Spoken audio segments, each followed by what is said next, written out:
আমি তো নিয়ত করছি আমার সাথে যারা চলবে তাদেরকে আমি আমার কাছে 1 মাসের বেশি রাখবো না। আমার সাথে যারা চলে তারা কোথাও গিয়ে যদি খালি একবার আমার কাছে প্রমাণ সহ কমপ্লেন আসবে, সে এমন জায়গায় গিয়ে আমার ব্যবহার করছে কোনো অন্যায়, সাথে সাথে আইনা রিজাইন দিয়ে সাথে সাথে ওরা আমার থেকে দূরে সরে যাবে, সে আমার সাথে থাকতে পারবে না। কারণ আমি নেতার সাথে যারা চলে এরা বেশি অন্যায়।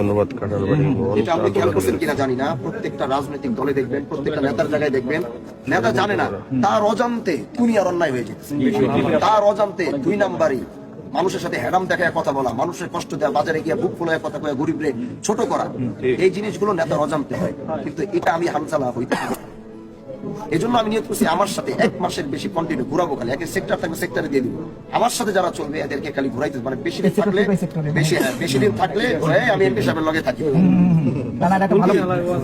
আমি এমপি সাহেবের লগে থাকি। ও মা, আমি কি পাওয়ার দেবো? আমার থেকে 130 হয়ে দেবো ভাই, এ তো অর্থ পাও মনে করেন জমিনই লাগবো না। এমপির সাথে থাকার মধ্যে যেটা পাওয়া, এটা তো নোংরা জিনিস, এটা হচ্ছে আধিপত্যের রাজনীতির ভিতরে সামিল। আমি সেটা আমার মধ্যে চাই না।